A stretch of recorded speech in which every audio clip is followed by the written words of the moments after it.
12월 둘째 주입니다. 이제 주님 오신 날 멀지 않았습니다. 초림하신 예수님이 언젠가 이 땅에 다시 오시겠지만 항상 주님의 오심을 기뻐하는 여러분 모두가 되시기를 바랍니다.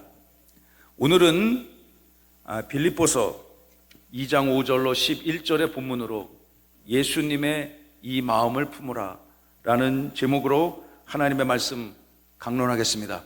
우리 제목을 큰 소리로 한번 선포해 봅시다. 시작. 예수님의 이 마음을 품으라. 사도 바울께서 성령의 영광을 받아 우리에게 품기를 권면하신 예수님의 마음, 그 마음이 여러분의 마음이고 또 우리 모두의 마음이 될 줄로 믿습니다. 저는 오늘 이 시간 말씀을 나누면서 이 땅 한반도에 어떻게 복음이 시작되었고 어떻게 교회가 시작되었는가, 그 얘기부터 먼저 하고 싶습니다. 이 땅 한반도에 이 개신 기독교회의 복음이 언제 전파됐을까요? 한국교회 역사를 고찰해 보면 1880년대로 기록을 하고 있습니다. 조선시대 만렵에 서상륜이라는 분이 있었습니다. 서상륜. 이분은 동생과 함께 함경도 의주를 중심으로 인삼 무역을 하시던 분이었습니다. 이분이 어느 날 만주에서 무역을 하시다가 큰 병을 얻게 됐습니다. 장티푸스에 걸렸으니까, 여러분 1800년대에 장티푸스에 걸렸으니까 정말 생존하기가 어렵지 않았겠습니까? 그런데 하나님의 은혜로 저 멀리 스코틀랜드 장로교회 출신 목사님이신 맥킨타이어 존 로스, 이런 목사님을 알게 되었고, 그분들의 정성과 간호로 저분이, 서상륜 어르신이 복음을 받아들이고 또 생명을 얻게 되었습니다. 그 은혜가 너무 감사해서 그가 계속 이 조선과 만주를 다니면서 복음을 배우고 또 선교사님들이 우리말로 성경을 번역하는 그 일도 크게 기여하신 것으로 한국 기독교 역사는 저분의 업적을 기억하고 있습니다. 그리고 황해도 장영군에 1883년에 조금 전에 우리가 보셨던, 한 번만 좀 더 띄워주실래요? 저 교회를 설립하게 됐습니다. 근데 저 사진은 제가 자료 화면을 찾아보니까 1895년에 찍은 사진이래요. 그래서 아마 성도들이 헌신해서 저렇게 크진 않지만 기와로 지붕을 올리고 교회를 열었던 것 같습니다. 처음 교회는 황해도 장영군 소래마을의 초가집에서 첫 예배를 드렸다고 하죠. 저 교회가 이 땅 한반도에 세워진 최초의 교회로, 개신된 기독교회로 인정을 받고 있습니다. 아시아 대륙에서 가장 찬란하고 위대한 복음 역사를 펼쳤던 이 땅 한반도의 첫 교회는 저렇게 시작된 것입니다. 오늘 우리가 읽은 본문 빌립보서 말씀은 여러분이 잘 아시는 것처럼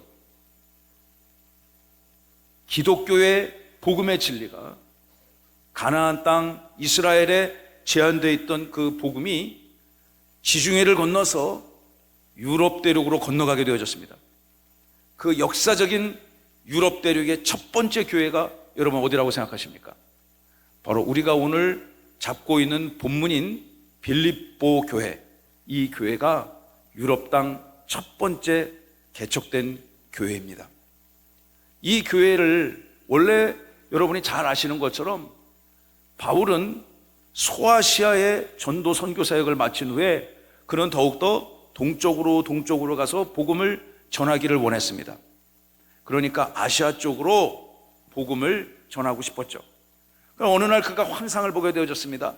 마게도니아 사람이, 유럽인들이겠죠, 마게도니아 민족의 사람이 바울에게 이쪽으로 와서 우리를 도와주세요, 이쪽으로 와서 우리를 도와주세요 라는 환상을 보게 되었고, 그 환상을 본 것이 성령께서 그의 선교사역, 전도사역의 발걸음을 동쪽이 아닌 서쪽인 유럽 대륙을 향해서 가고 있다는 것을 그는 깨닫게 되었고, 그 즉시로 방향을 바꿔서 지중해를 넘어 유럽 땅 대륙의 역사적인 첫 발을 내딛게 되는 것입니다.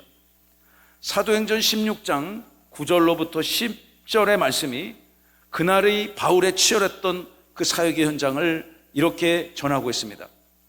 밤에 환상이 바울에게 보이기 시작했습니다. 마게도냐 사람 하나가 서서 그에게 이렇게 부탁하는 것입니다. 마게도냐로 건너와서 우리를 도와주십시오. 10절을 다 함께 읽어봅시다. 시작. 바울이 그 환상을 보았을 때 우리가 곧 마게도냐로 떠나기를 힘쓰니 이는 하나님이 저 사람들에게 복음을 전하라고 우리를 부르신 줄로 인정함이로라. 바울은 즉시로 하나님의 계시를 깨닫고 유럽 땅 대륙을 향해서 지중해를 넘어서 그 땅에 첫 발을 내딛게 되었습니다. 그가 그렇게 세워진 이 빌립보 교회는 바울의 모든 사역이 끝날 때까지 성실하고 신실하게 바울을 위해 중보하며 기도했고, 또 그가 감옥에 있었을 때는 재정적 공급을 아끼지 않았으며 옥바라지까지도 한 신실한 교회로 기독교 역사는 기록을 하고 있습니다.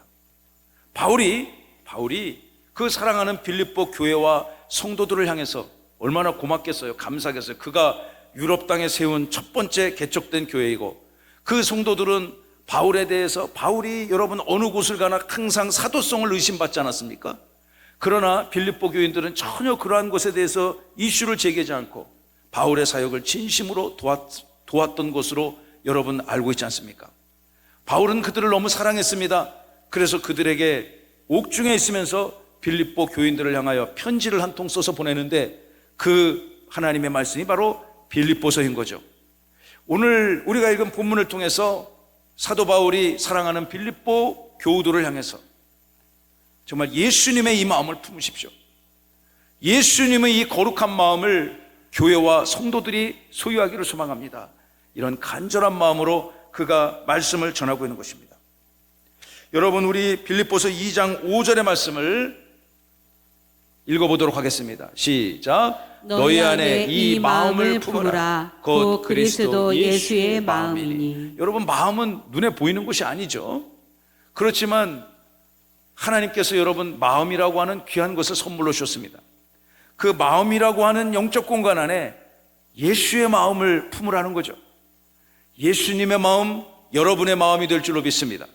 여러분의 마음, 예수님의 마음으로 가득 차는 은혜가 있기를 간절히 바랍니다. 이제 2024년을 마무리하며 이제 새로운 한 해를 기다리는 이 중요한 시점에서 여러분의 가정과 삶의 현장, 거룩한 여러분의 마음에 성령의 마음이 가득 채워지시기를 간절히 바랍니다. 여러분, 그럼 이 예수님의 마음을 바울이 가지라고 권면하고 있는데, 이 예수님의 마음은 어떤 마음일까요? 바로 예수님의 지극히 겸손하신, 지극히 겸양된 그분의 성품을 본받으라고 하는 것입니다. 예수님은 하나님이셨습니다. 믿으시고 고백하시는 은혜가 있기를 바랍니다. 예수님은 하나님이셨습니다. 그러나 하나님 되심 동등됨을 취하지 아니하시고 이 땅에 낮고 천한 땅에 우리와 똑같은 연약한 인간의 몸으로 오셨고, 그분의 낮아지심 나빠지심의 극진이가 무엇입니까? 바로 우리의 죄를 속죄하기 위해 십자가에 죽으셨고, 우리를 대신 살리신 그 예수님의 마음, 그 마음이 여러분의 마음이 될 줄로 믿습니다. 먼저 오늘 첫 번째 6절의 말씀을 통해서 우리 이런 예수님의 마음이 여러분의 마음으로 소유되어지기를 간절히 바랍니다. 예수님은 하나님과 본체시셨습니다. 그러나 하나님과 동등됨을 취하지 않으셨습니다. 우리 6절의 본문을 다 함께 우리 집중해서 목소리 맞춰서 함께 읽어보겠습니다. 다 함께 시작. 그는 근본 하나님의 본체시나 하나님과 동등됨을 취할 것으로 여기지 아니하시고. 할렐루야. 사랑하는 교회 여러분, 조금 전에 우리가 믿음으로 고백한 것처럼 예수님은 하나님이십니다. 예수님께서는 창조 전부터 하나님과 함께 존재하셨고 말씀으로 존재하셨습니다. 할렐루야. 그분이 하나님과 동등됨을 취하지 아니하시고, 그분은 영광의 광채이십니다. 그분은 하나님의 영광의 관체이시며 그분의 본질이 하나님 그 자체이셨다. 오늘 바울도 빌립보서를 통해서 예수님의 그 정체성에 대해서 말씀해 주고 있지만, 여러분 히브리서 기자도 1장 3절에서 그분은 하나님의 영광의 광채이시고 본체의 형상이시다고 증언하고 있습니다. 고로 이 땅에 오신 그 예수님은 하나님 그 자체셨다. 할렐루야. 믿으시죠, 여러분? 여러분, 이것이 우리가 믿는 기독교 사상의 대전제이고 첫 번째 단추와도 같은 것입니다. 우리가 예배 드릴 때마다 예배의 첫 시작을 무엇으로 시작합니까? 우리가 무엇을 믿는가? 우리의 믿는 바의 표준이 무엇인가? 그 옛날 예수님의 제자였던 사도들이 믿고 고백했던 그것, 우리가 오늘 이 시대 이날도 고백하는 것 있지 않습니까? 그것이 바로 사도신경입니다. 여러분, 사도신경은 무엇입니까? 여러분이 믿는 것이 무엇인지, 여러분의 믿음과 경배의 대상은 무엇인지 그것부터 고백하는 것이 예배의 시작이라는 것을 우리는 꼭 소유하고 잊어서는 안 될 줄로 믿습니다. 그런데 그 사도신경의 핵심이 무엇입니까? 삼위일체 되신 그 하나님을 내가 믿는다. 할렐루야. 이것부터 고백하는 것이 기독교 신앙의 첫 번째 시작인 것이죠. 우리 따라해 볼까요? 삼위일체. 삼위일체. 한자로는 저렇게 쓰고 미국 사람들은 저것을 트리니티라고 부르죠. 삼위일체. 다시 한번 우리 시작. 삼위일체. 기독교 신앙을 가진 여러분들은 이것이 여러분에게 뿌리 깊이 영원히 변하지 않는 진리로 여러분의 입술로 영혼으로 고백되신 은혜가 있기를 바랍니다. 여러분 믿으시죠? 삼위일체가 무슨 뜻입니까? 삼위일체가 무엇이죠? 여러분 정의 한번 내려보실래요? 삼위. 예, 훌륭하십니다. 여러분 제가 삼위 하면 여러분 이렇게 답을 해보세요. 세 분이. 세 분이. 자, 삼위. 세 분이. 일체. 한 몸. 한 몸이다. 그 이제 여러분 이제 우리말로 번역된 거 한번 읽어봅시다. 세 분이. 세 분이. 한 몸이다. 한 몸이다. 삼위일체는 세 분이 한 몸이다. 그 세 분이 누굽니까? 여러분 사람을 셀 때 우리 강아지 같은 거 셀 때는 한 마리, 두 마리, 세 마리 이렇게 세잖아요. 그죠? 예, 그리고 뭐 사과 같은 거 한 개, 두 개 세듯이 사람을 셀 때 양사입니다. 양사. 근데 한 명, 두 명, 세 명, 네 명 이렇게 셀 수 있죠. 그런데 그 사람을 좀 높여 부를 때는 한 분, 두 분, 세 분, 네 분 이렇게 부르잖아요. 우리말로 그렇게 그럴 때 셀 때 쓰는 분, 그것이 한자어로 표현하면 위가 되는 것입니다. 그래서 직역을 하면 세 분이 한 몸이다. 다 함께 시작. 세 분이 한 몸이다. 성부 하나님, 성자 그리스도, 성령 하나님, 이 각각의 세 위격을 가지신 하나님이 본질적으로 한 분이다. 그러니까 여러분 상상을 해보세요. 동시에 셋이면서 동시에 하나로 존재하는 그 특별한 분, 본질이 하나이면서 동시에 셋으로 존재하시는 그분, 나는 그분을 믿는다고 고백하는 것입니다. 할렐루야. 믿겨지십니까? 그 옛날 어거스틴 유명한 이 신학의 그리스도 진리 체계를 정립했던 우리 어거스틴이라는 위대한 교부 신학자가 이런 말을 남겼다잖아요. 삼위일체를 너무 깊게 파면 너가 미쳐버릴 것이고, 삼위일체를 믿지 않는다면 너는 즉시 이단이 될 것이다. 저는 그 고백이 맞는 것 같습니다. 이것은 논리로, 이론으로 증명할 수 없는 것입니다. 보여줄 수 없는 것입니다. 하나님은 삼위로 존재하시고 그분은 한 몸이시다. 그러나 인간의 이성과 지혜로는 해석과 만들어 보여줄 수도 없지만 성경은 강력하게 증언하고 있음을 믿으시기 바랍니다. 하나님은 삼위일체로 존재하신다. 할렐루야. 여러분, 이 우주 역사 속에서 셋으로 존재하면서 하나로 존재하고, 하나로 존재하며 동시에 셋으로 존재하고 있는 그 어떤 자연현상, 어떤 인간이 만든 창조물, 누군가가 만들었거나 지금 만들고 있거나 앞으로 만들 계획이 있다고 들어본 적 있습니까? 없죠. 이제까지 없었지만 앞으로도 없을 것입니다. 아무리 문명이 고도로 발달한다 할지라도 삼위일체의 개념을 입증할 만한 것은 저는 만들 수 없다고 생각합니다. 그러나 하나님은 삼위일체로 존재하신다. 할렐루야. 오늘 6절의 말씀이 증언하시기를 그 예수님은 근본적으로 하나님이셨고 그러나 그 하나님과 동등됨을 취하지 아니하셨다. 할렐루야. 여러분, 쉽게 얘기해가지고 성자 그리스도와 성부 하나님은 이퀄, 같다는 것이죠. 이 같은 등식이 성립하는 그분인데 능력과 권위와 권세와 진리와 모든 본질적으로 그분은 동일하신 분인데, 그럼 여러분 어떻게 돼요? 맞먹을 수 있잖아요. 맞먹지 아니하시고 그분과 동등됨을 절대로 취하지 아니하시고 그분 스스로 낮아지기로 결심하셨다는 것 아니겠습니까?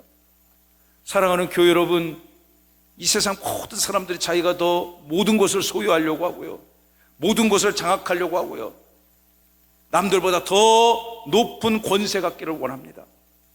그런 욕심이 과해서 일을 망치고 그르치는 것들을 우리 수도 없이 보아하지 않았습니까? 그러나 이 땅에 오신 예수님은 하나님과 동등됨을 취하지 아니하시고 그분의 모든 권세, 권위, 능력, 자격을 포기하시고 내버리시고 이 땅에 오신 분이심을 믿으시기 바랍니다. 바울은 빌립보 성도들에게, 그 성도들에게 예수님의 그 낮아짐, 겸양의 마음을 마음속에 품으라고 권면하고 있는 것 아니겠습니까? 우리가 품어야 될 예수님의 두 번째 마음은 7절에서 다음과 같이 설명하고 있습니다. 예수님은 자기를 비워 종의 형체가 되셨고 마땅히 사람이 되셨다. 우리 다 함께 7절을 읽어봅시다. 다 함께 시작. 오히려 자기를 비워 종의 형체를 가지사 사람들과 같이 되셨고, 성부 하나님과 마땅히 동등됨을 취할 수 있는 권위를 갖고 있는 그분이시지만 그분은 그것을 포기하시고 버리셨습니다. 그리고 당신 자신을 비우기 시작했습니다. 여러분 손에 이렇게 꼭 쥐고 있는 거 비워서 탁 내려놓기가 쉽지가 않습니다. 우리는 모두가 다 자기를 비워야 됩니다 하는데, 여러분 어느 정도 비우면은 만족할 수 있을까요? 내가 어느 정도 나의 것을 비우면 비웠다고 남들이 인정해 줄 수 있을까요? 한 30%만 비우면 많이 비운 걸까요? 여러분, 100 중에 30은 절대로 작은 것이 아니죠. 예수님은 어느 정도 비웠을까요? 오늘 우리가 읽은 본문 빌립보서 2장 7절에 보면 오히려 하나님과 동등됨을 취하지 아니하시고 자기를 철저히 비우셨고, 하나님이신 그 예수님께서 비우다 어디까지 가셨냐? 종이 되셨다. 6절에는 그분이 하나님의 본체의 형상이라고 말씀하셨지만 기꺼이 그분은 비우셔서 종의 형체로 낮아지셨다. 할렐루야. 여러분, 예수님의 이 겸양의 은혜가 여러분의 것으로 소유되시길 바랍니다. 그러니까 여러분, 권력자들은 말이죠, 자기 힘을 막 행사할수록 그게 권력이 아니에요. 자기 권력을 자꾸만 버리고 내려놓고 낮아지면 결국 그 사람이 높아지는 것이 성경의 원리이고 복음의 원리임을 믿으시기 바랍니다. 이 온 우주 만물 창조자 여러분의 예배를 받으시는 이 영원하신 하나님께서는, 하나님 되시는 예수님은 모든 것을 군림하고 다스릴 수 있었지만 그분은 당신을 비우셨어요. 우리는 참 100 중에 10% 비우기도 쉽지 않습니다. 30%만 비워도요 엄청난 겁니다. 그런데 하나님은 모든 것을 깡그리 비우셨습니다. 할렐루야. 저와 여러분을 살리기 위해서 예수님은 모든 것을 비우셨음을 믿으시기 바랍니다. 여러분, 슬라이드를 보시면 영어 성경을 제가 여러 버전을 찾아봤어요. 자기를 비웠다, 도대체 어느 정도 비웠는지가 10%만 비워도 비웠다고 얘기할 수 있잖아요. 공부를 이만큼 해야 되는데 요만큼만 해놓고서 다 했다고 생각할 수 있지 않습니까? 지훈이 그러지 마. 여러분, 예수님은요 완전히 비우셨어요. 쌀 한 톨 남기지 않고요 깡그리 비우셨어요. 제가 가지고 있는 영어 성경에서는 그분이 하나도 남기지 않고 깡그리 비웠다고 설명을 하고 있어요. 뉘앙스가 그렇다는 거예요. 또 여러분이 많이 갖고 있는 NIV 성경에서는요 그분은 그 자신을 만드셨어요. 어떻게 만드셨어요? Nothing, 제로로 만드셨어요. 아무것도 없는 걸로 무로 만들어 버리셨어요. 누가요? 예수님이 그리 하셨다는 것입니다. 우리는 얼마나 비워야 되겠습니까?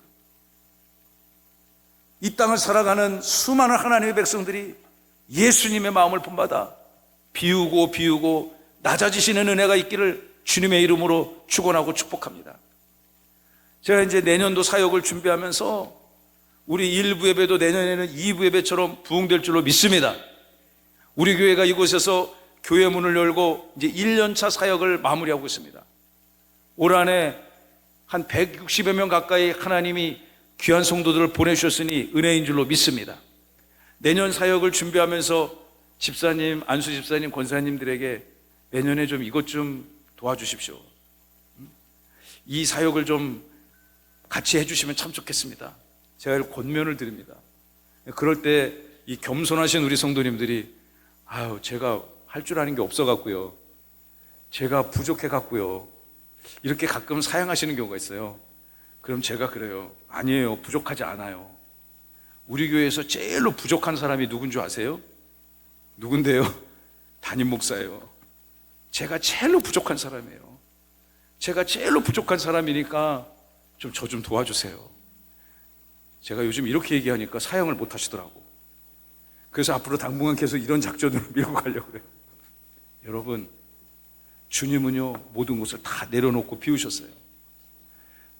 바울은 당신이 가장 사랑했던 교회와 성도들을 향해서 예수님의 이 마음을 품으라고 권면하고 있는 것입니다. 마지막 세 번째 예수님의 마음 한번 살펴볼까요? 예수님은 결국 낮아지시다가 하나님의 본체를 버리고 종의 형체를 가지시다가 결국 그 낮아지심의 극치가 무엇입니까? 십자가에서 당신의 생명을 내어주시기까지 하셨음을 믿으시기 바랍니다. 그분이 이 사역을 하기 위해서 하나님의 본체를 포기하시고 종이 되서 비우시며 이 땅에 오셨다. 우리는 그 예수님을 우리의 것으로 소유하시는 은혜가 반드시 이 아침 있기를 주님의 이름으로 축원합니다. 자, 우리 8절 다 함께 읽어봅시다. 시작. 사람의 모양으로 나타나사 자기를 낮추시고 죽기까지 복종하셨으니 곧 십자가에 죽으심이라. 그분은 낮아지시다가 그 예수님의 낮아지심의 절정 하이라이트가 무엇입니까? 십자가에서 죽으신 것입니다. 그분이 죽을 이유가 없잖아요. 여러분이 예수님인데 삼위일체 되시는 가정을 하는 것입니다. 가정을. 여러분 절대 예수님 아니에요. 저도 아니고요. 여러분이 만약 그 입장이 됐는데 하나님께서 성자 그리스도에게 모든 것을 비우고 저 낮고 천한 땅에 육신의 몸으로 종의 형체로 가서 결국은 십자가에 여러분 예수님이 어떤 고난을 당하셨습니까? 무지한 자들로부터 온갖 정죄를 받으시고 얼굴에 주먹으로 맞기도 해 구타를 당하기도 했어요. 얼굴에 침뱉음을 당했습니다. 심지어 온 옷을 다 벗겨짐을 당하고 칼로 찔리고 못이 박혀 돌아가시지 않았습니까? 그것이 예견된 것이라면 우리 그 길을 갈 수 있을까요? 그 길이 바로 십자가의 길 아니겠습니까? 주님은 그러나 그 길을 기꺼이 걸으셨습니다. 제가 예전에 이 복음의 진리에 대해서 의심하고 과거에 저도 예전에는 제가 처음부터 예수 믿던 사람이 아닙니다. 끊임없이 성경을 의심했고 삼위일체는 당연히 믿지 않았던 사람이고요. 그래서 예수님을 안 믿는 사람이 이해가 돼. 그게 옳다는 게 아니고요. 예수님을 못 믿겠다고 하는 사람들이 이해가 돼요. 그러나 그들이 여러분과 같은 믿음과 은혜의 길로 나가기를 간절히 소망하고 축원합니다. 제가 이런 생각을 했습니다. 아니, 하나님이 절대 전능하신 분이라면, 일점의 오류도 없고 이 온 우주 만물의 통치자가 되시는 분이라면 왜 그렇게 어려운 방법을 통해서 사람들의 죄악을 구원하셨을까? 그 방법 말고는 없었는가? 그런 고민 저는 예전에 했었습니다. 하나님이라면 좀 더 품위 있게 할 수 있잖아요. 하나님이라면 좀 더 멋들어지게, 이건 누가 봐도 하나님이구나 라고 생각할 수 있을 정도로 우리를 구원하셨으면 좋지 않았을까요? 제가 만약 그 입장이라면 이렇게 해야 된다, 나 안 한다고 할 것 같아. 그 길 말고 더 멋진 방법으로 인류를 구원할 방법을 찾아달라고 이 일을 제기했었을 것 같아요. 믿음 없는 저를 용서하십시오. 그러나 주님은 그 길을 걸으셨습니다. 제가 과거에, 저는 EBS를 좋아해요. 그래서 EBS 프로그램 이런 거 가끔씩 보는데, 거기 이런 프로그램이 있었습니다. 세상에 나쁜 개는 없다. 줄여서 새나개라고 부르더라고요. 그땐 지금은 제가 강아지가 있는데 그땐 강아지가 없었어요. 근데 그 강아지 그 프로그램, 세상에 나쁜 개도 있겠죠. 뭐 왜 없겠습니까? 막 주인도 물고 또 정신 나간 개도 있기에, 못된 개도 있겠죠. 근데 그 프로를 보니까요, 어떤 출연자가 나온가, 이제 물론 개를 키우는 사람이 의뢰를 하는 거죠. 그런데 첫째, 문제가 많은 개가 나와요. 그 정상적이고 모범적인 개는 나오지 않습니다. 그 두 번째 개는요, 두 번째 특징은 뭐냐면 그 개의 문제를 주인들이 해결할 수가 없습니다. 셋째, 그 개 주인은요, 그 개를 너무너무 사랑해갖고 거의 사람같이 대접해요. 정말 사람같이 대접해서 그런 세 가지 특징들이 있더란 말이죠. 그런데 그 문제를 해결할 수가 없어요. 그 문제를 해결할 수가 없기 때문에 그 프로그램의 문제를 좀 해결해 달라고 의뢰를 하는 것입니다. 그런데 제가 그 프로그램을 보면 그 변경 전 변경 후, 그 개 치료자를 만나기 전, 만나기 후 그 상황을 다 보여주는데요, 제가 보기에도 치유가 안 되는 그런 상황을, 그 사람은, 그분 요즘 TV 잘 안 나오시는데 그분 별명이 개통령이라고 여러분 아세요? 우리나라 지난주에 대통령이 국민들 속을 썩여가지고 지금 국민들이 스트레스 엄청 많이 받았는데, 그 사람은 개들의 대통령이다, 개통령이라는 별명을 가진 사람이 있어요. 여러분, 그분은 그 개를 딱 보고서 문제를 단박에 해결해 내더란 말이죠. 그래서 저는 도대체 저 사람은 어떻게 그 문제를 금방 보고 해결하는가, 나는 그게 궁금했던 거예요. 몇 달을 봤는데도 문제를 모르겠다가 제가 어느 날 깊은 밤에 그것을 보다가 그 사람이 어떻게 문제를 찾는지 알게 됐습니다. 여러분, 그 개통령은 어떻게 개들의 문제를 해결할까요?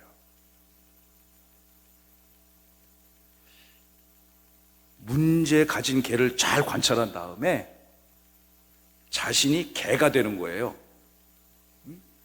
그 개통령이 개통령으로서의 모든 동등됨을 취하지 아니하고 기꺼이 개가 되는 거예요.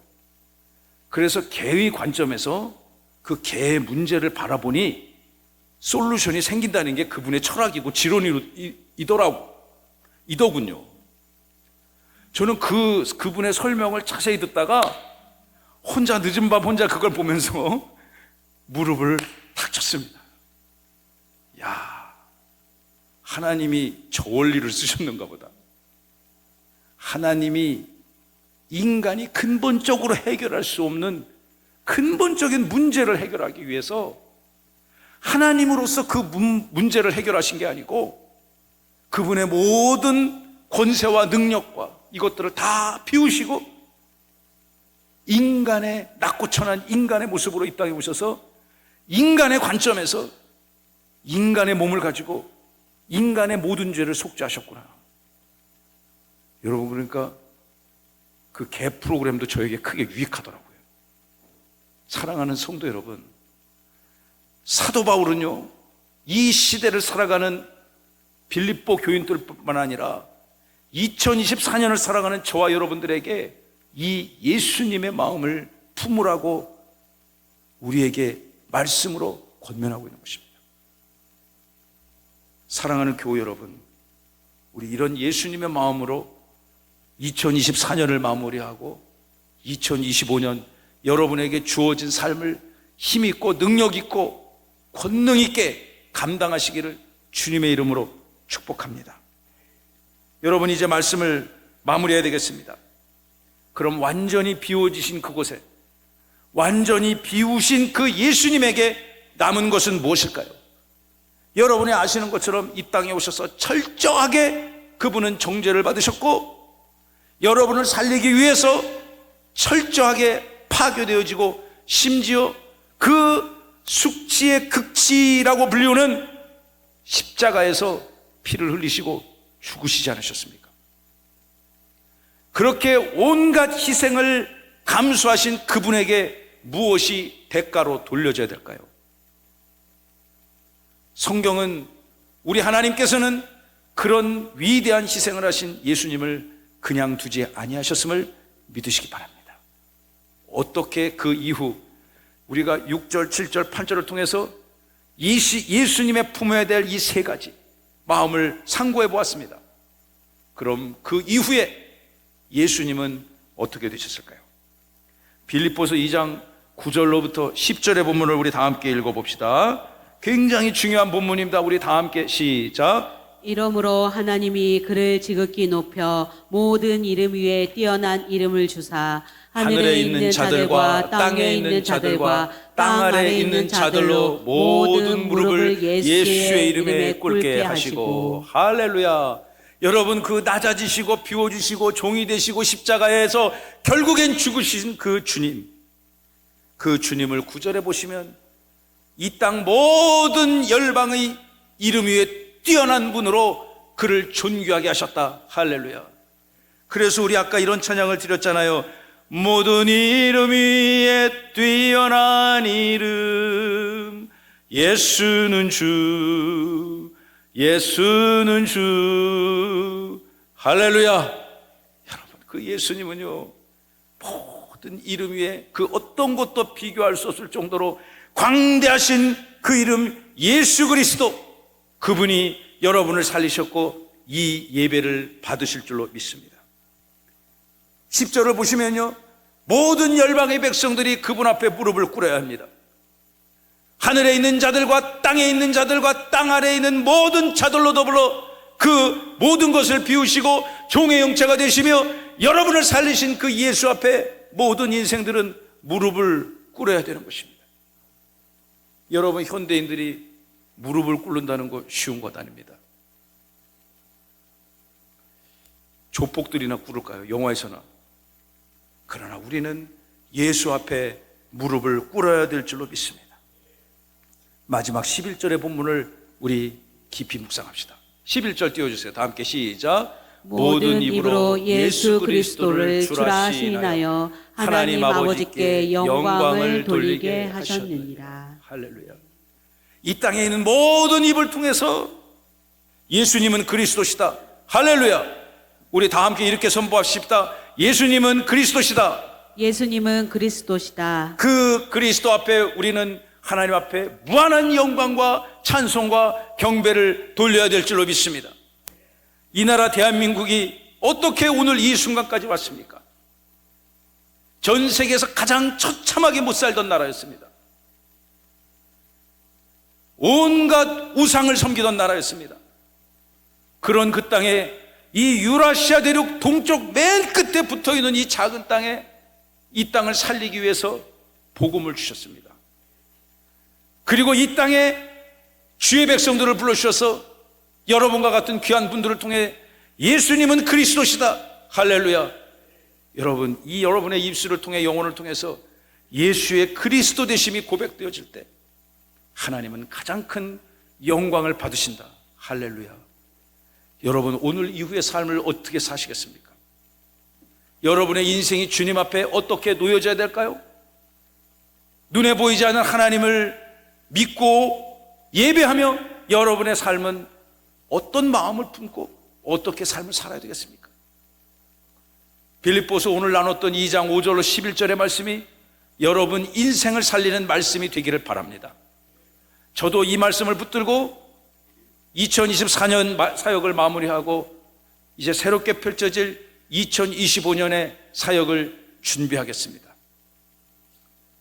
바울이 권면한 주님께서 품으셨던 그 세 가지 마음, 우리 세종명성교회 교우의 마음이고 이 나라 온 열방 민족들의 마음이고 교회의 마음이 될 줄로 믿습니다.